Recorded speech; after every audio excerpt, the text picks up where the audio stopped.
We are going to quickly move into our next panel, Redefining Technologies, a roundtable on interventions and resistance. And I will turn this right over to our moderator, Tara PIXLEY, who will deal with our brilliant panelists to come. All right, thank you. Hello, everyone. Is this on? Can you hear me? Yes, okay, great. Thank you so much for rejoining us after lunch. Hopefully we will be lively enough to keep you all awake. Just to give a bit of a background on this particular roundtable, it's intended as a space of organic discussion with scholars who are engaging particular communities as ethnographers, artists, activists, or industry insiders. And the conversation is about connecting on-the-ground lived experience of people of color as our spaces of resistance interface with technology and are contending with race as a technology or technology surveilling race. To introduce my wonderful panelists, thank you all for being here today. CHRISTINA AUSHANA is a 2019 Ford Fellow and doctoral candidate in the Department of Communication at the University of California, San Diego. Her research brings together scholarship from performance studies, science and technology studies, and communication to examine police training facilities and patrol work as sites of performative practices. Employing participant observation and performance ethnography, she traces these engagements with performance from police departments to community activist responses to policing and use of force on the street. She is currently working with the San Diego Cop Watch group to script and film experimental police training scenarios from the perspective of overly policed communities of color.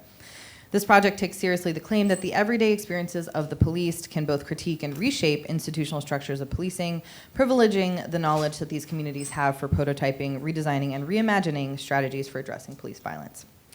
Angela PENAREDONDO is a Filipinx interdisciplinary writer, artist, and educator. She is the author of All Things Lose Thousands of Times, winner of the Hilary Gravendick Poetry Prize. Her work has appeared in the Academy of American Poets, Black Warrior Review, Asian American Writers Workshops, The Margins, Southern Humanities Review, and elsewhere. She's a Kundiman Fellow, VONA, Voices of Our Nation's Arts Foundation Fellow, and Macondista of the Macondo Writers Workshop. She is an assistant professor of creative writing and digital humanities at California State University, San Bernardino. Her creative work and collaborations explore something she likes to call queer diasporic poetics through the medium of digital storytelling as sound collage and video assemblage. She's also a member of At Land's Edge, an autonomous nomadic pedagogical platform based in South Central and East Los Angeles. At Land's Edge encourages reciprocal exchange among all participants and include research fellowships, public lectures, seminars, workshops, membership, and skill-sharing structures and exhibitions. And KIRAN Samuel is a doctoral student in Columbia's Department of Sociology and a student researcher with the SAFE Lab at Columbia and the AI Now Institute. Her work focuses on how technological advancements in surveillance reconfigure the race subject and subjectivity. She explores how the tech industry and the state work together, fueled by capitalistic enterprise, to innovate in ways that fetishize the future, but at the expense of marginalized communities. Prior to academia, KIRAN worked as a creative strategist in the advertising industry with clients including Google and YouTube. So let us begin. Thank you again for being here. So my first question is really to introduce to all of us the work that you each have done. So can you each give a brief intro to your experiences working with or within the particular organizations, communities, and industries you study?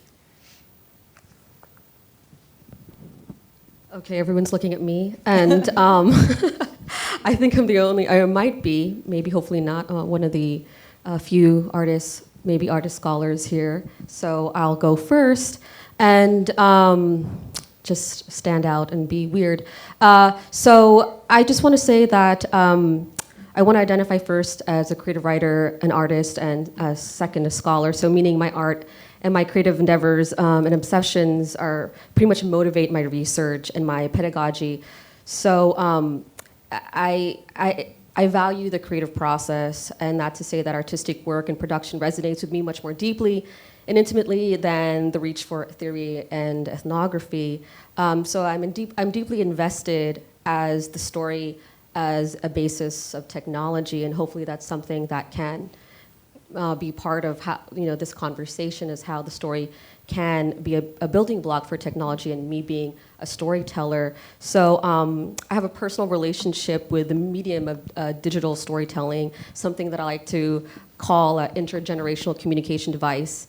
I see these creative endeavors for me as ignition to engage in multimodalities of ancestral and queer ancestral work. And in tandem and in kinship with Indigenous and Afrofuturist productions, and how these productions is a form of resistance against the culture of silence and forgetting, but also motivations, that these are motivations and how sort of thinking about the unspeakable and working through them on a creative platform with collective support and the creative expertise and artistic visions of other like-minded individuals. But I also want to talk about, just briefly, what Tara said. I am part of a collective organization based out in South Central and East Los Angeles. We're an autonomous pedagogical platform. We're 100% volunteer-based. We're made up of mainly women of color and queer people of color, where we implement arts education workshops, seminars, talks, exhibitions in non-traditional sites around Los Angeles, mostly focusing on the sort of lost historical narratives of LA. And this becomes sort of the basis of where our creative questioning and projects kind of spur from.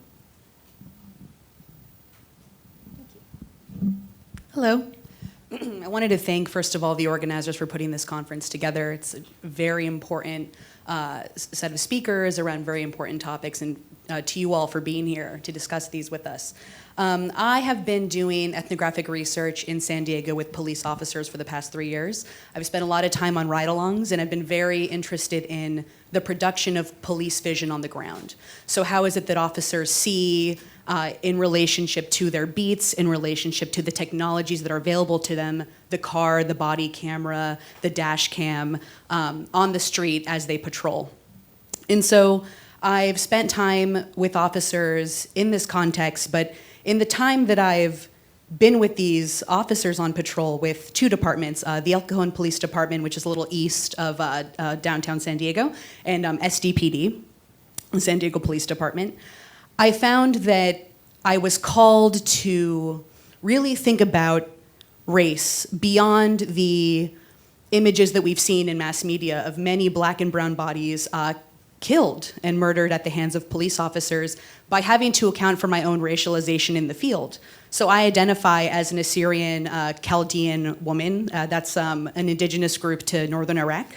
And what's sort of interesting about being in the field has been that I had been identified as Chaldean by the people who live in El Cajon. And El Cajon is one of the largest communities of Chaldean refugees from Syria and Iraq in the United States.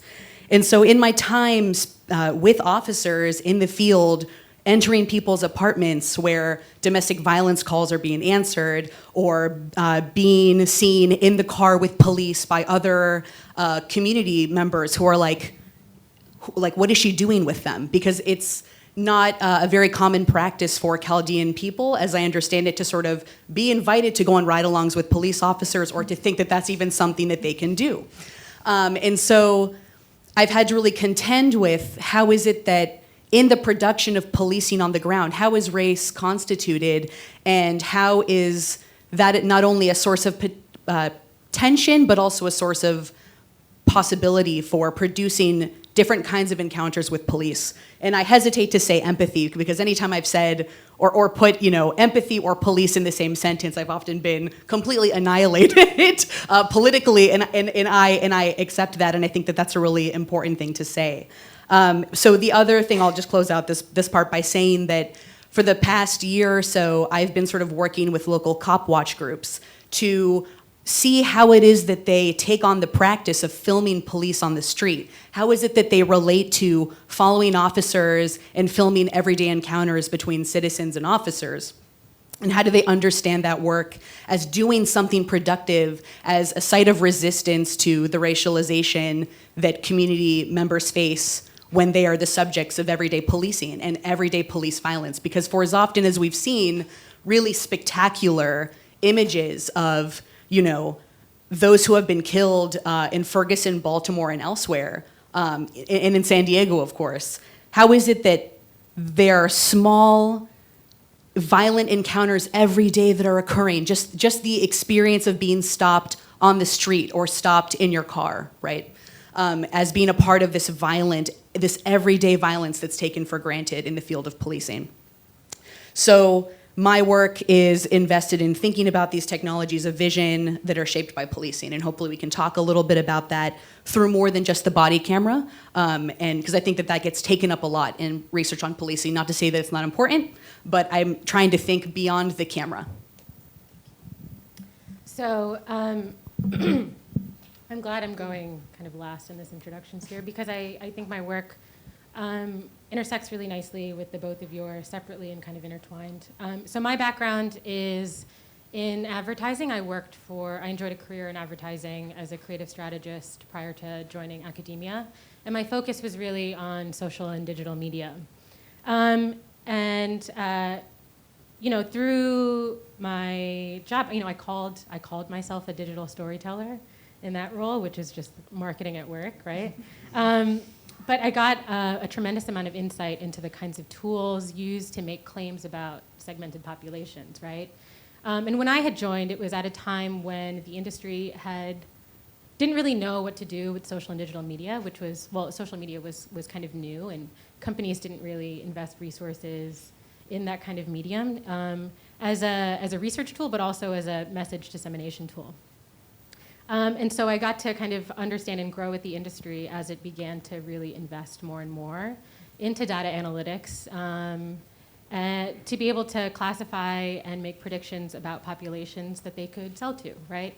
In the age of big data and the age of data analytics, there's so many different data sources from which we can kind of draw on to make claims.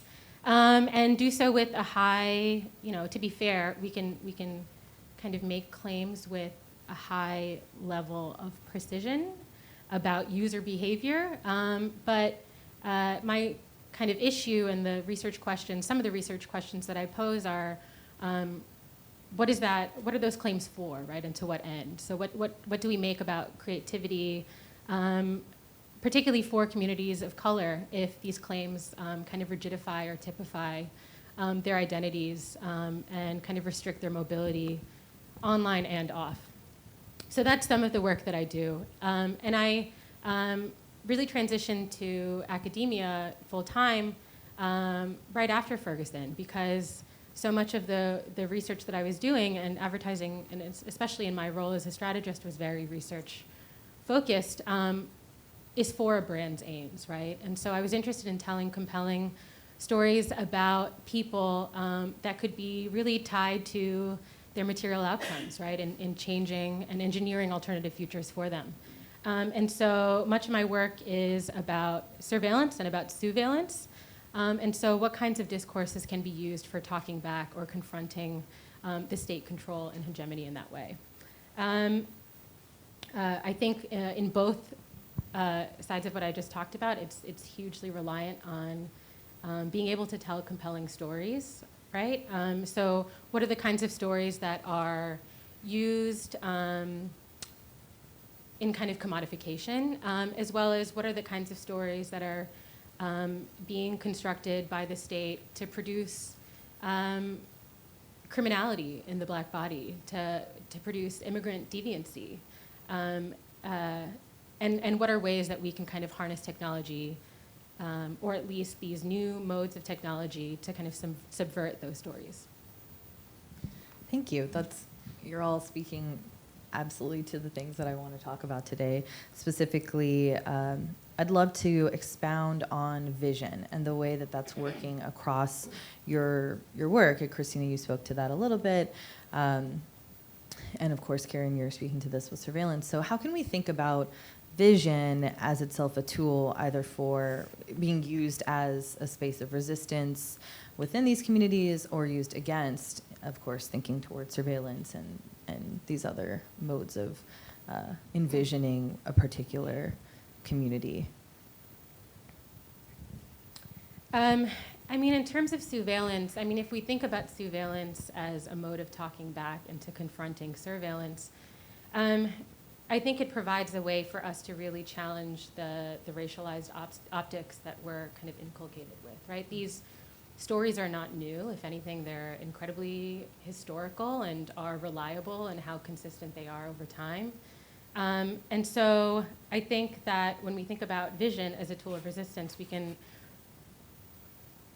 try to understand how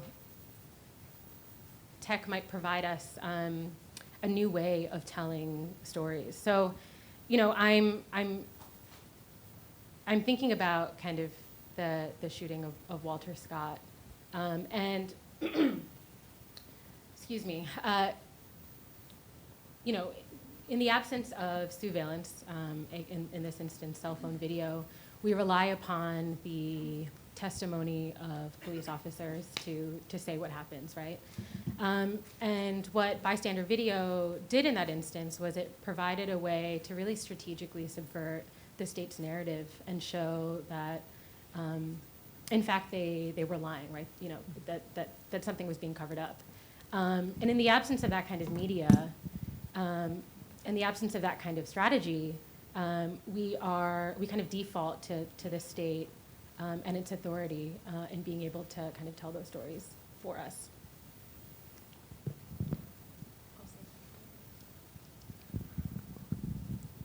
I'm also thinking of sort of the reimagination of vision when you talk about sort of when you're talking about vision in conversation with surveillance. So most of my time when I am working with At Land's Edge, so the communities that we serve mostly are indigenous communities, undocumented, and you know, other marginalized communities. They're poor, queer people of color. And so as a storyteller, as a creative writer, as a digital storyteller, I think vision feels so important, so essential. And that's something that I am in constant dialogue with both my collaborators and other cultural producers, as well as the communities I serve, and sort of translating through story what that might mean. And so when working with these various communities, there seems to be, of course, what feels like a lack of vision, right? Because of positionality, because of what access that these communities have, or what I might have to futurity. And so I'm just going to be bouncing around here organically because that's just the way I think. I'm thinking about when I'm also working creatively. I'm influenced by Caldwell Eshoon, the Afro-diasporic futurist, and he coined the term sonic fiction in his book, More Brilliant Than the Sun. And he also calls it future rhythm machine, or digital diaspora, or sonic futurisms. And he states something about the machines don't distance you from your emotions. In fact, the opposite. Sound machines make you feel more intensely alongside a broader band of emotional spectra than ever before in the 20th century. And he also continues mentioning that this sonic fiction refuses entry to comforting origins and social context. And it does not locate you in a tradition, but instead dislocates you. And so when I'm thinking about storytelling and vision, that I'm also thinking about how one can both be open and embrace both the vision that is very clear, but also one that is linear, one is nonlinear, fractured, that is also linked with trauma, with erased histories or whatnot, and also being in tandem with futuristic, imaginative visions of recovery. May I answer? Vision in the way that I'm thinking of it in my work, and I think that this overlaps with what you were saying before, what is sort of being said across the three of us, is a source of tension in my work. And I think it's the idea that it is a tool of resistance. I don't want to take away from that. I think that the idea that it is a part of a surveillance tactic, which is to watch from below, right? To look back and watch the watchers is in practice, particularly, in the case of cop watch groups, I'm thinking of my own local cop watch group, United Against Police Terror San Diego. And they go out on the street. It's primarily 2 individuals who spend their time volunteering, roaming around. They have a police scanner, and they follow these calls, and show up to where police are and film. And not only do they film, but they're streaming live to Facebook, right? So it's not only that they're filming to then have evidence later, should an individual who's being apprehended need, evidence that they are innocent, right, by having an alternative footage that's being produced by these citizens. But it's also because it's being streamed, it's now a part of a live, real-time conversation about what is happening in the moment, right? And what do people see in this encounter? And there's certainly precedence to these sorts of tools of resistance. And I'm thinking here, of course, of the famous George Holiday recording of Rodney King being beaten. And yet, the reason why I'm bringing up this source of, or this sort of, I'm summoning tension here is because how is it that, George Holiday could film these officers so clearly beating Rodney King, right? And yet these officers are acquitted. They're acquitted of a crime, of violence so heinous, right? That, of course, has been going on, like hundreds of years back to the sort of policing is a part of the legacy of antebellum slavery, right? And going back to slave patrols in the South. And so there's this kind of strange way in which both officers and police departments and law enforcement as an institution more broadly and community activists share this investment in seeing, as though vision through the camera is going to liberate, right, and make possible restorative justice. And I don't want to say that that's not possible, because there are people out there every day who are putting themselves at risk, activists in the face of officers who are screaming at them, cursing at them, and calling them horrible names, right, who are trying to do this important work. But I think that there's a way in which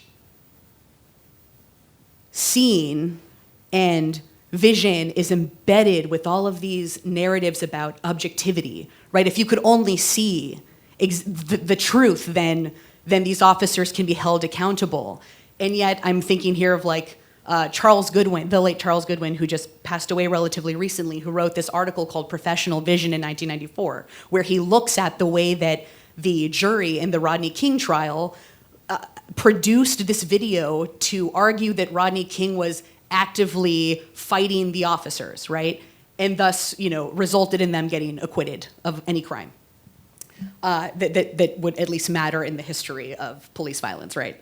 And so there's a way in which I think I'd like to trouble the narrative that vision is a tool of resistance, and sort of I don't know, maybe we can think about that across the three of us, but certainly hopefully all of us together, even beyond when this talk is over. Because I think that that's something that needs to get taken up a little bit more. Thank you. I think you're bringing up a really important point here, where I work as a photojournalist, and my work is also in photojournalism, my scholarship. And it's so interesting, this sort of assumption that we will all see in a similar way, that idea of objectivity as viewing this video will be interpreted in this particular way. But of course, there are multiple interpretations, there are multiple uses of the very same sort of object of vision, and multi-perspectival kind of perspectives on that object of vision, of course, are always happening. But we seem to forget that as we believe ourselves to be, sort of the main perspective, and not understanding how this could be viewed differently. So another theme I'm picking up on in a lot of what you are all speaking to is your engagement with storytelling. Specifically, you said that your title, KIRAN, was digital storyteller. I mean, I named myself, but... Okay. Yeah. Digital storyteller, KIRAN. And Angela, you have talked about using sound and video collage and digital storytelling, I believe, with At Land's Edge. digital storytelling is very hip right now in academia, as I'm sure many of us have been encouraged to take workshops on that, as I certainly have by my department, and also within journalism, thinking about what digital storytelling is. So can we talk a little bit about the uses of storytelling, specifically in the digital realm, and how we might have different engagements with it across these various industries and communities?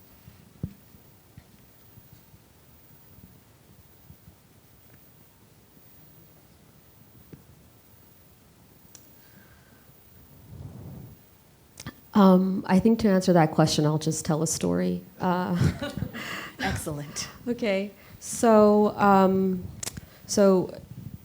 as I mentioned before, my work with Atlan's Edge has brought me to organize events that are that sort of decentralize what one would call more popular, gentrified Hollywood-ish sites in Los Angeles. And so we hold these events in various spaces that would be considered marginalized sites, and we collaborate with other either local cultural producers or local nonprofit organizations there.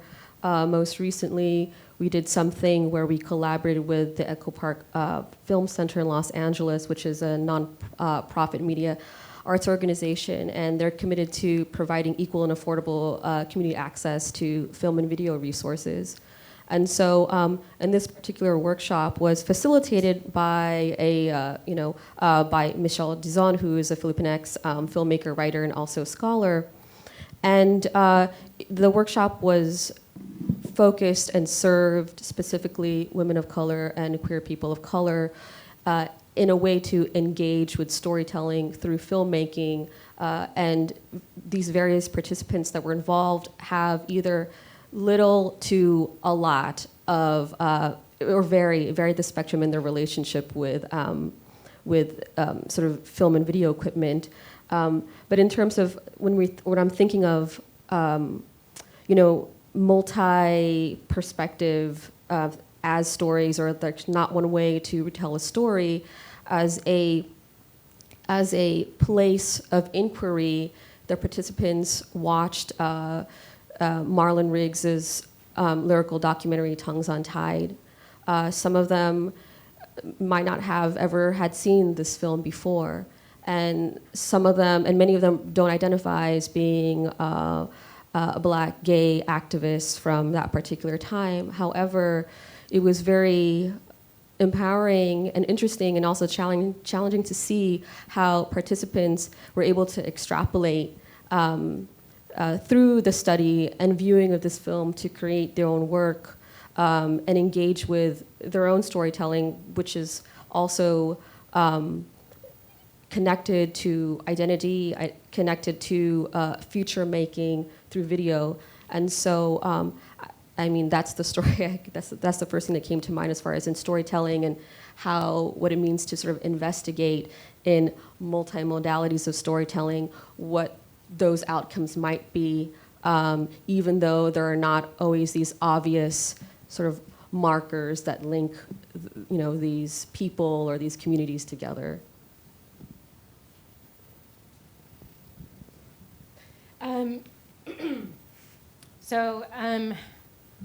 I mean, two things that are connected but separate. I think about storytelling in terms of the reliability of state narratives, and how, to your point earlier, which is spot on about how hard it is to disrupt that kind of reliability of the state narrative, especially when it comes to kind of producing evidence, so to speak, about Black and brown criminality. And that evidence isn't always treated as like a kind of a legal term, right? I'm thinking about the ways that Michael Brown's criminality was produced through CCTV footage of him in the corner store, right? Showing his quote unquote aggression, right? And the police knew about that CCTV, and they had kind of been part of its release to the public. And then a filmmaker a few years later released a documentary where more of that footage was released in which it was clear that Michael Brown knew the shop owners and was friendly with them, right? So, his criminality was really produced through this sort of evidence that had nothing to do with the trial itself, had nothing to do with the kind of the altercation that we are all kind of acquainted with, but really worked to create this holistic picture of a Black criminal when in fact, it was strategic in what it showed and what it rendered invisible, right?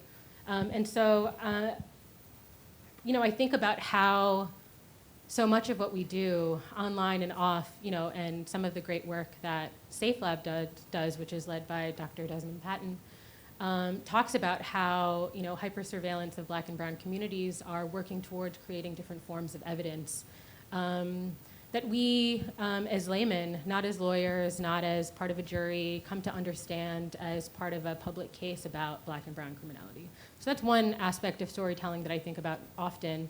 And that's in large part really related to something else I want to bring up, which is about the stories that we tell in advertising, right?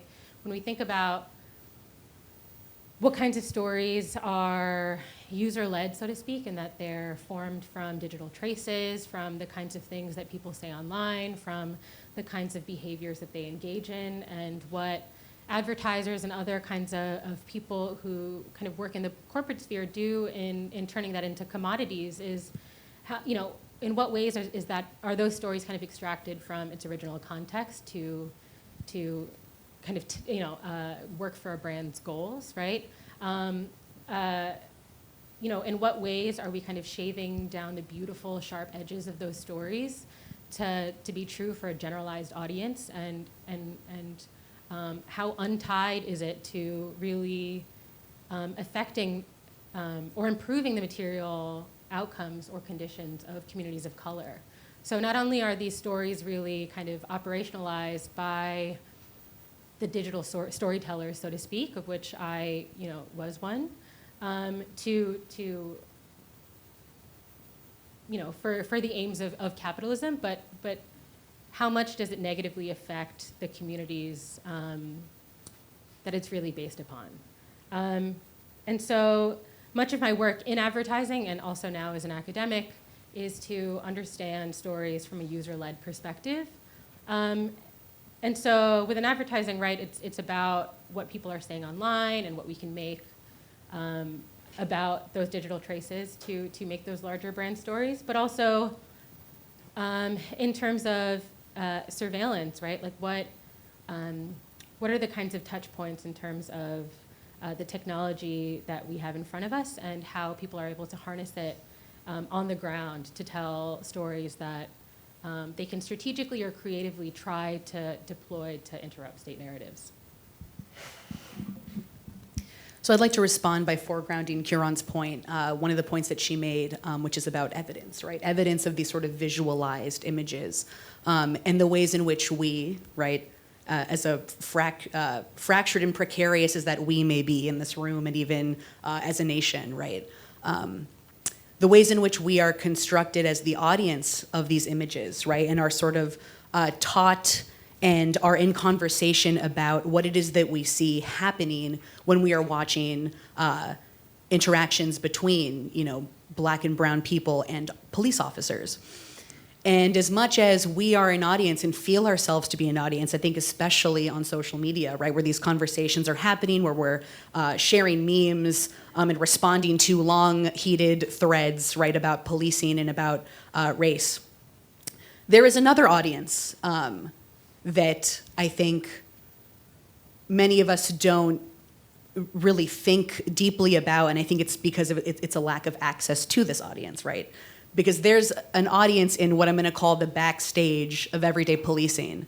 And those are the officers, right, who are telling stories to each other about what it is like to go out in the field before they're even on the street. And so I'm going to use the example of some ethnographic research I've done at a training facility in San Diego, the Regional Training Academy, where all of the recruits, academy recruits, go to do their final testing before they are allowed to go on to into their work in the field. And what they do 2 weeks before they graduate is they engage in what are called role play scenarios. Has anybody heard of this? I'm just sort of curious. Okay, yeah, I'm seeing some yes, perfect. And so the idea here is that they are tested by entering into these, theater performances, these staged and simulated encounters that they are expected to figure out how to respond correctly, right? So some of these scenarios are domestic violence, they're active shooter scenarios, they are stop and frisk scenarios, they are pulling people over in the patrol car. And in one summer that I went and I participated as a role play actress, and I sort of weaseled my way in there as a police officer. And I was given, of course, because I'm a woman, the role of a domestic violence victim. And so I spent 8 hours in one room with another officer, because the interesting thing is, or one of them at least, is that the people who are the actors, they're not professional actors. They are law enforcement who are taking time off to go and perform, right? So what you have are not only officers performing these scenarios for trainees, but all of these scenarios are written and submitted by working law enforcement. So when they ask them, okay, all right, the training academy is happening in a couple months, what is it that we want to have our recruits trained for? Officers submit, these very, typical sort of basic things that they want the trainees to figure out how to encounter. But my whole point here is, here are these scenarios. These are stories, right, that are already shaping the way that trainees are going to see subjects in the field before they even go into the field. It's shaping the way that they see. It's structuring the way that they're going to think about, when I walk into a room and I see a woman of color crying, how am I going to react to that? Or if I see, a black man get out of a car when I tell him not to, how am I supposed to react to that? And there really is only one right way. And a training officer sits in the room and is sort of has got a bullet, a little checklist, and he's sort of bulleting off, did they do these 10 things? If you didn't do those 10 things, you don't make it, right? So there's a very narrow understanding of what is the correct way to police. These are very narrow stories, right? And so the part of what maybe I'll talk about a little bit later is the development of this project that Tara mentioned in my intro, which was, how could an intervention be made at the site of training, right? Because so much about the way that I think people are, at least community activists, are intervening in the everyday work of policing is to film everyday encounters. But in working with some of these cop watch groups, we've had discussions about what would it look like to create a training program where the scripts are written from community members and not from law enforcement. What could that reveal to officers, not only about the way that the community members feel about policing, but also what would those scenarios reveal to officers about themselves, right? And so I think that there's a way in which storytelling, again, like my point about vision, is a shared investment. It's a shared project that both officers and community members utilize, right? I just want to add here to that last point. I'm thinking about this show, Live PD, which, if you don't know about Live PD, it's an A&E show in which, and it all kind of takes place in real time. They have cameras at different precincts around America, and it's kind of a reinvention of cops in that you, as audience members, are watching what happens in the day-to-day life of a police officer and are supposed to be able to kind of go on their rides with them, make stops for them, and also they kind of encourage you to catch what they miss, right, by watching the tape over and sending in tips. And something I think about a lot when we think about new media affordances what do playback mechanisms do for the story, right? There's kind of an inherent chaos in an altercation that is really disrespected when we think about playback mechanisms, right? So what is the potential to rewind, to pause, to fast forward, to share really due to how we understand kind of a wager of justified force, which is what police brutality cases are decided on, right? Is the force justified? And as we know from grand jury non-indictments, it's a threshold that's not usually, that's not met and doesn't warrant going to trial, but we have to think about when we're thinking about the inherent chaos of an altercation between a police officer and a civilian, how does pausing and understanding and mathematizing kind of the frame, what does that do for how we understand force? Because I venture that we'll always find it in those kinds of, in terms of that kind of visuality. Thank you. So trying to sort of pull this all together, I feel like we are really talking a lot about the power of story and the power of vision, and I want to discuss, to return to what you mentioned, the subversion of those narratives. Specifically thinking about race as itself a technology, and how we can then consider that sort of intersection, race as a technology and the technology of race, in subverting these narratives. Or how do we use this technology of race as a form of resistance in these spaces where technology is coming into play?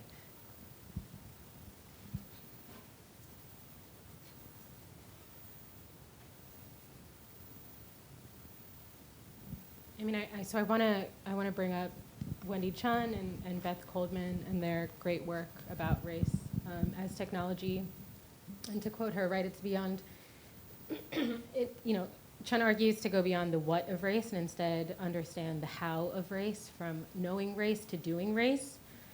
And there's utility really explicit in this understanding of race as technology. And when we start from that point, that race is really a heuristic, and it's an operating system, and it's a formation process. It really helps us to understand and unpack these really warm human choices in our technological systems that really inscribe bias and discrimination in technologies, but also in terms of how these technologies are used to kind of see the race subject.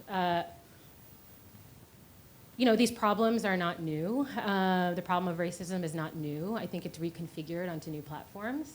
And seeing race as technology helps us to understand why certain things are visible and certain things are invisible, right? We can take this to where surveillance cameras are trained, right? What we consider salient enough to document, but also in terms of algorithmic decision making and what is visible and invisible, right? What are the questions we pose, and who is not a part of the training data set, right? And so, I think a lot about, going back to vision and going back to vision as a way of recognition. I think about Simone Brown's great work in Dark Matters, and how lantern laws were used to make visible the black face, and how when we think about our turn towards biometric technologies, that's another mode of surveillance and making visible black and brown faces. And I think we have to call into question whether or not we want to be recognized within these systems. And I think Meredith Broussard is likely going to talk about that, because she does well in her book. And so those are the kinds of questions I kind of toy with when we think about race as a technology. Just the ways in which it's operationalized, both as a heuristic and also, in terms of the kinds of choices. I'll briefly add to that. I'm glad that you brought up Simone Brown's work in Dark Matters. Excellent text to think about the way in which blackness, is produced, resisted, and constituted by surveillance technologies. And it's always interesting to have these conversations amongst academics and community activists as well, because I feel like there's such an understanding and a nodding to yes, absolutely, right. We need to be having these conversations about how race as a technology gets us to see, power differently, and also gets us to see ways forward toward some kinds of, restorative justice or political projects, of liberation.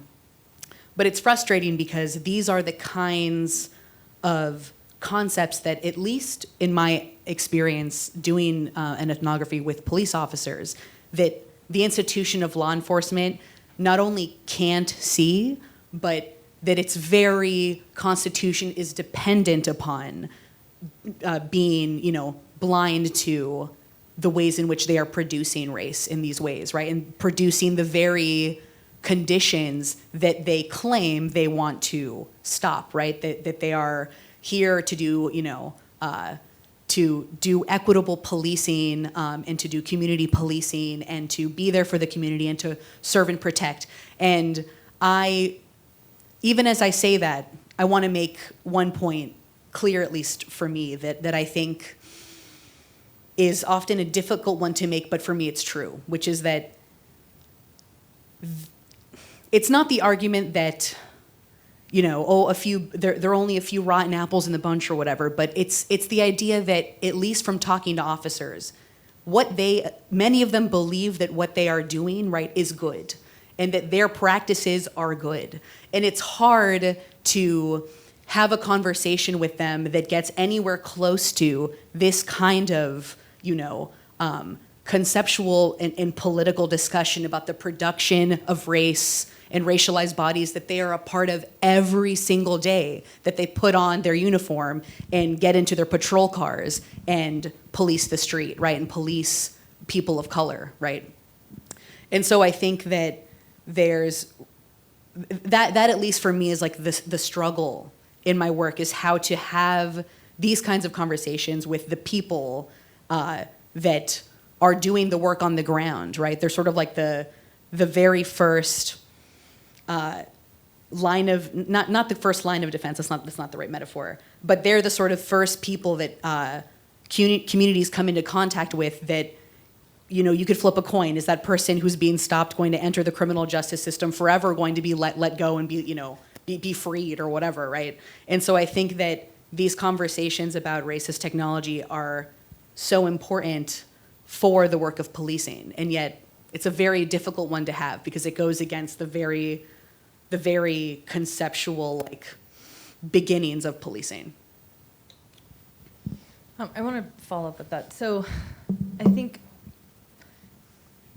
it's important to understand or consider rather that whether or not we recognize how we are imbricated in the production of race, we are, right, on whatever side of that. And so since we really want to talk about, at least to some degree, interventions and resistance in this discussion, how do you think that the Cop Watch groups that you work with and Land's Edge that you work with, how do you think these organizations are understanding, whether implicitly or explicitly, how they're subverting those narratives, how they're using this production of race to try to subvert that, their understanding of how they're being produced as racialized subjects? How are they attempting to, or hopefully successfully, intervening in that production of race? Oh, that was a real long question. I think one of the best ways that I could approach that multi-layered question, and also the question that came before, is through really the lens of an artist, of a community artist, and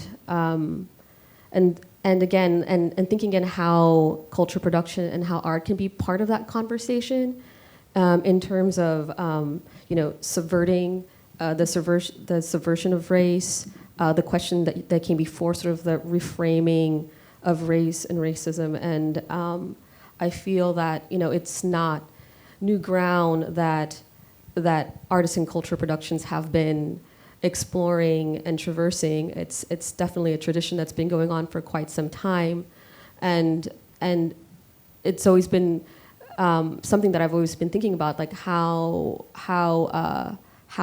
like those histories can be much more visible and accessible to not only other artists, but also educators and scholars and activists. Because here, here's another way of sort of having a conversation with community, having a conversation with policymakers, having another conversation with educators and whatnot.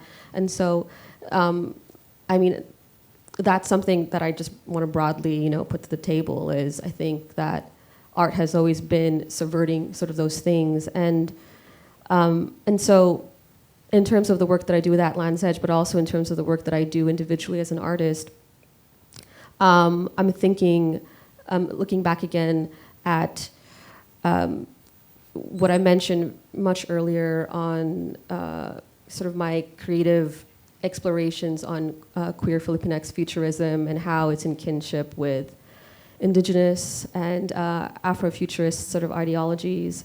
And I'm going to bring in another artist, the Muskogee poet and musician Joy Harjo, who coined the term skin thinking, and how skin thinking carries various layers of meanings of Native intellectual sovereignty, and how skin thinking summons readers, but also I think viewers and I think audience members and community members to enjoy not only pleasurable levels of like cognitive dissonance, let's say in genres, because I'm a writer, and whether it's in genres of science fiction or speculative fiction, but also in art, but also the commitment to embodiment, right? And I think that's something that gets lost here is one's connection with one's body, the detachment from one's body.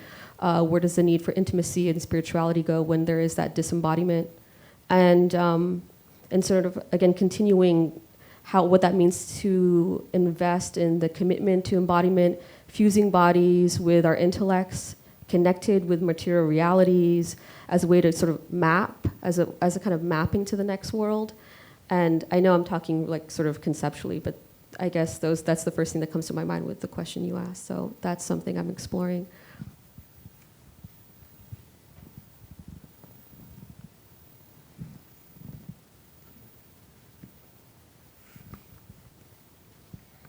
We can move on. So I would really like to hear an anecdote, actually, from, and we've heard a little bit of this, but I'd love to hear an anecdote from each of you, or more than one if you have some to give. Maybe Kiran, from your experience working as a self-professed digital storyteller in advertising. I'm starting to really hate That that you I said said that out that. loud. I'll never say it again, I called promise. myself that as a joke, but I'm like, I feel like that's now being like written into public record, so please don't use that. Please scratch that from the public record. In your career, your previous career, working with Google and YouTube, and Christina working with either Copwatch or the police, and essentially I'd love to hear your perspectives on working with these disparate groups that are coming at this issue from much different sort of arenas and perspectives. Something that speaks to, specifically interventions and resistance as we understand ourselves in that racialized space we were referring to earlier. Yeah, so, I mean, an anecdote that really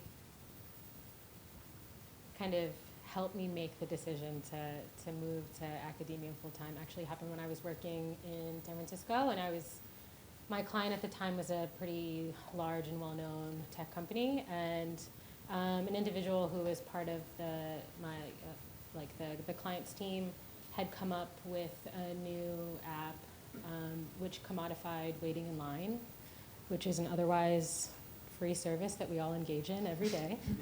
And we can imagine who the target audience is, and then who is being exploited in the process of this kind of product being launched in the public sphere, right? Lower income communities, most of them, given San Francisco's homeless population, were homeless people, right? And I took huge issue with that. And I think that much of my work, has moved towards really interrogating innovation culture and how we in the public sphere really understand and accept convenience and efficiency under the guise of innovation in ways that really exploit and undermine kind of the integrity of the lives of marginalized communities. I also think it's really telling that it really depends on who I tell this story to, whether or not they're going to take issue with it, right? And I think that really illuminates for me that, previous panels talked about like the kind of seduction of technology, the seduction of data-driven kind of algorithmic decision-making and the ways in which it kind of benefits our lives. But I think we tend to not care enough about or not think through enough the ways in which these kinds of technologies exploit marginalized communities and also might be used or implemented in more kind of sinister contexts, right? So, that anecdote makes me think of the ways that facial recognition is starting to be launched as part of airport check-in, right? But what does that mean for, or what does that mean for resistance when it gets implemented as part of CCTV, right? Have we kind of normalized those aspects of culture?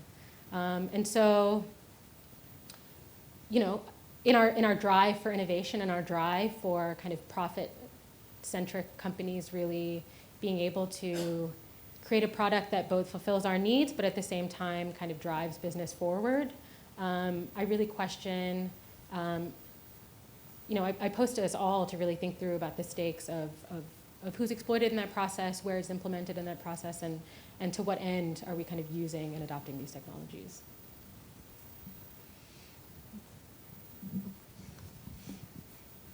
Yeah, there's a long history of using storytelling, right, to speak back to power.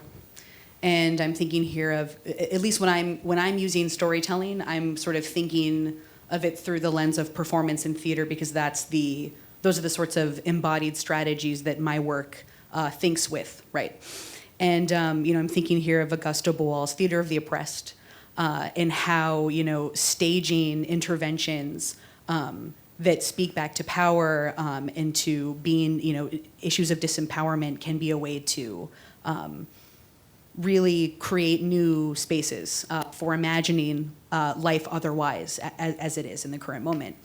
And so that's the sort of hope and sort of idealized position from which I am hoping to work with these communities of people who are overly policed, right, in San Diego, toward writing scripts for police training as alternative kinds of stories that police can interact with, not only when they are academy cadets, right, before they're even in the field, but also for working patrol officers to come and interact with these scenarios. And right now, there's two sorts of ways in which we're imagining this. One would be sort of the typical scenario training where it's like basically a staged theater intervention. But the other component of this project is to script and then film these scenarios and then program them into a virtual reality training simulator at UCSD's Qualcomm Institute. So I'm working with a few computer scientists there to sort of imagine what that could look like, just because it's also another tool that officers use when they're being trained in the academy. They have these sort of 360 or 180 simulated environments that they enter into, and the only tool that they're given in terms of like a physical object is like a decommissioned firearm that's sort of loaded with CO2 capsules or whatever. And that's the sort of tool that they are ushered into using when they're looking at a virtual reality scenario that they're in front of, right? It's a sort of very problematic and limiting training scenario, because all of these simulations sort of end with the inevitability you draw your firearm and you shoot at someone, and then hopefully they didn't shoot at you first. And I will give you two anecdotes. One is that I had the pleasure of going to the National Law Enforcement Museum, which is only a couple of miles that away, that just opened in October of 2018, which I did not know existed until I came here, and was very pleased to find that that existed.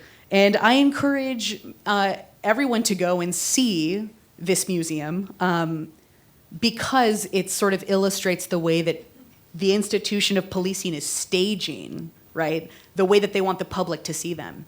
And what they have for the very first time for the public is they have a training simulation that you can use that's been donated to this museum. And so I had a chance to go and try this the other day with 3 other people that were there. It was like a family of 3. And we were invited to sort of step into a scenario, strap on a belt, and engage in like 3 scenarios that they geared up for us with this software. And all to say that for all of us being non-law enforcement, it's a very strange thing to step into these stories and then find that the narratives are within you, right? Like the way that you step into a scenario and you already know the script of what you're supposed to say, the way that you're supposed to yell at, you know, a black man holding a gun in the scenario in order to make the scenario end successfully. And the tension that one feels in doing that, right? Especially as someone who is doing a critical work on policing and who was like committed to doing work with community members who are visualizing and filming police to hold them accountable. And the last anecdote I'll give briefly is that I'm suggesting using performance not only because I think that it's a useful tool, but because it is a tool that police are using themselves to not only train each other, but to, it might also be a way for them to rethink their own practices. And so there, I had a friend who was an officer, or he's still an officer with El Cajon Police Department. And he had encountered, we were talking together, and he had encountered something that happened the day before when he was at work that like really upset him. And when I was interviewing him, I was like, well, you know, have you ever thought about maybe writing that into a script, you know, as a kind of exercise for yourself about what went wrong and what you wish could have been done differently? I didn't think anything of it. I was like, he's not going to do this, right? And then he wrote it and he gave it to me, and I have it. And so he wrote this script about what happened the day before and what he wished had been done differently. And then he went to his shift meeting the next day. And the shift meeting is what officers go to before they start their day, right? They go and they talk about what happened the day before. And he brought and he printed it out. And the sergeant there, who was in charge of these officers for this particular shift, was like, all right, officer, you know, pseudonym. He was like, let's go. Everybody read a roll. And so all of these officers sat around the table and performed this scene. And you know, that illustrated to me that there's a way in which performance is not only already there in policing, but is a tool that they're willing to think with and might be a way, right, to like collaborate toward imagining, you know, police violence, resistances to police violence, you know, and to racist policing. Thank you. We have about 10 minutes left, so I'd love to open this up to questions. Looks like we have a few already. If someone could please pass them a mic. Oh, we have one back here, actually.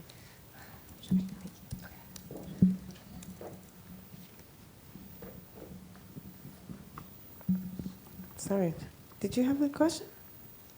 Okay. My name is Shireen. I'm known online as Digital Sister. I have 2 questions, key questions about the whole visual part of this. We have seen from what you said from the Rodney King instance to now, right? Sandra Bland's personal video came out after the fact, right? After the case was over, after she was already dead. We also have the case recently, a young boy who had a police officer yell gun in his face as he's videotaping this on Facebook Live, right? Part of our problem is that we're watching these visuals, but the perception of the visuals is basically this concept that we're this is the existence of brown and black lives, that even white people who gaze at this think that this is normal for us, and that this becomes sort of a little bit of an acceptance of how we're treated versus them. And so I do have a question in terms of that, because there was another incident where teens, mostly white, one black teen, a police officer came after that teen, black teen, and the white teens sort of responded. And his reaction to the white teens versus the black teen was drastically different in the moment. In the moment. And so I guess my question is about this performance piece. Is there a way that we can show them how they're performing in front of brown and black people versus in front of white people, so they can see that there's some part of a difference in their own behavior, not just from the narratives that they're creating themselves, but also the narratives that we now see about the fact that they can tell one story, we tell our own story, and somehow their story still stands against the evidence of our own. Thank you so much for that question. That is an excellent point, right? And I think that this is beyond just getting officers to have different kinds of training, to see differently. But I think that there is space for them and for us, or me, right, as someone who's engaged in this project, to have those discussions with them. But here's at least what I've experienced as like a mind-boggling or deeply frustrating issue, is that when I went to the museum that I just mentioned, they have an entire exhibit dedicated to community policing, right? Which was this sort of move in the 1980s to like bring officers out of the patrol car and like onto the street with communities of color to really like build collaboration, right?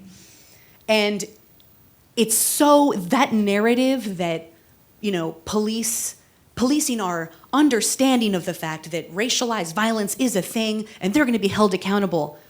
The fact that it is embedded in that museum and so neatly tied up with a bow is incredibly frustrating, because it tells this very neat and narrow story about how, police hear our concerns and they are listening and they care, right? And yet business goes on as usual because there is really no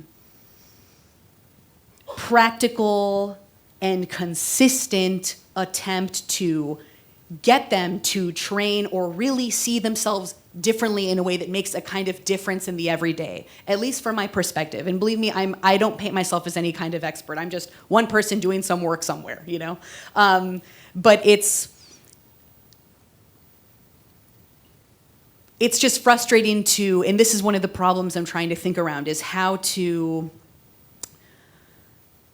imagine ways that they can engage with these images, right? These images that they themselves are producing through body camera footage, right? That the evidence should be clear in front of them, that you are literally, you have an embodied, visceral, ingrained reaction to want to shoot or pull out your gun quicker, right? Or like turn your body sideways and have your hand on your firearm in front of a black teenager more often than you are a white teenager.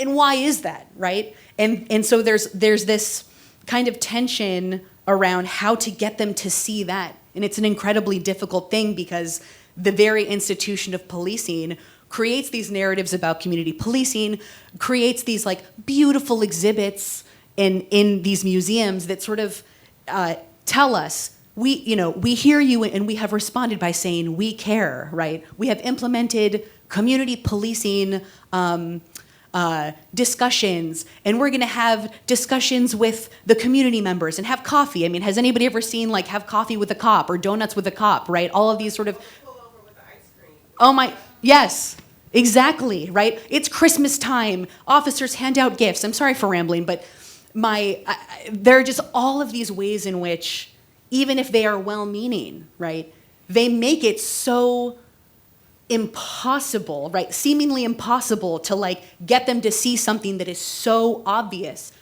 to all of us, and to like, communities of color who have known this since the time of slave patrols, like this very obvious knowledge that police as an institution can't see, even if there are some officers who are engaged politically, and there are. There are officers who are thinking about racial politics. There are officers who are thinking about gendered violence against particular, communities that are over-policed, and they're there. But as an institution, I think that there are many strategies that activists and scholars and everyday citizens need to work together and think through in order to really get them to see this overt problem. We have another question.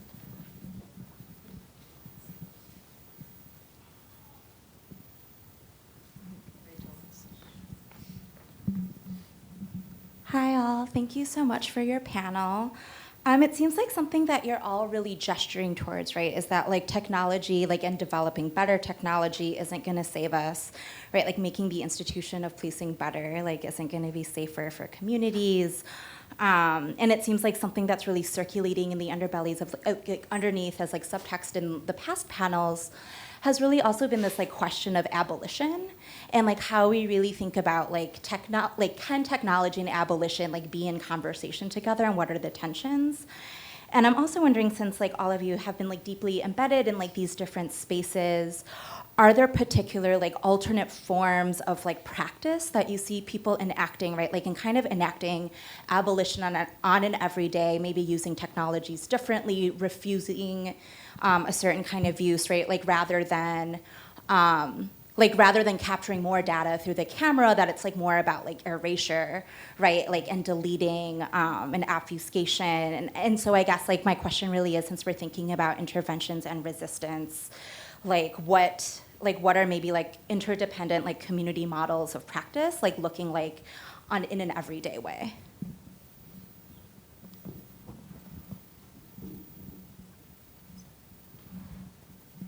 I can start. There's a lot there, right? I think about,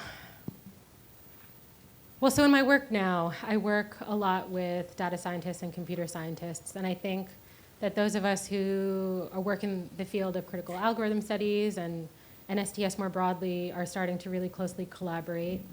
And hopefully it's kind of the beginning of a very long and generative partnership to really foreground the social implications first, such that we don't build with these blind spots that really harm communities of color. I think in terms of community practices, I'm thinking a lot about what Dr.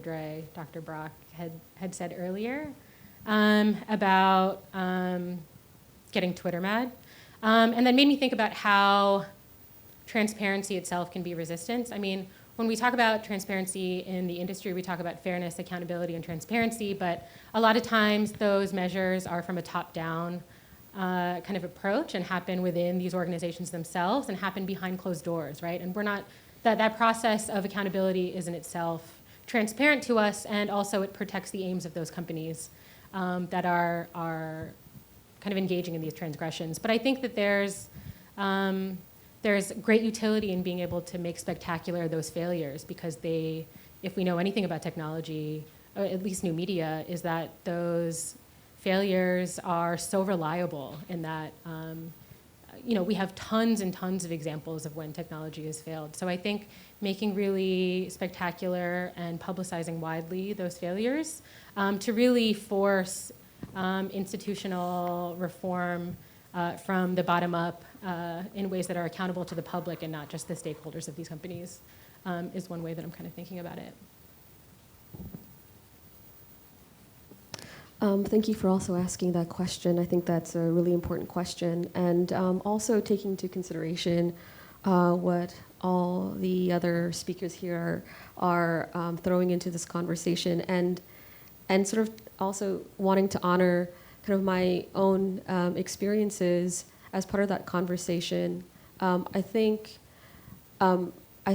just simply put, I feel that alternative spaces are always going to be, I feel, a space of possibility. And when I say alternative spaces, I really think about alternative spaces outside of the institution, or outside of institutional structures. that there isn't always, and being comfortable that there always isn't a language or languages in which to go about the question that you just brought up, you know? And so, like, how to continue nurturing and supporting these kind of alternative and creative spaces. One subject that I am not an expert on, but is something that I am in conversation with my colleagues and cultural producers, is the subject of something like disability justice and accessibility, and that relationship in terms with technology.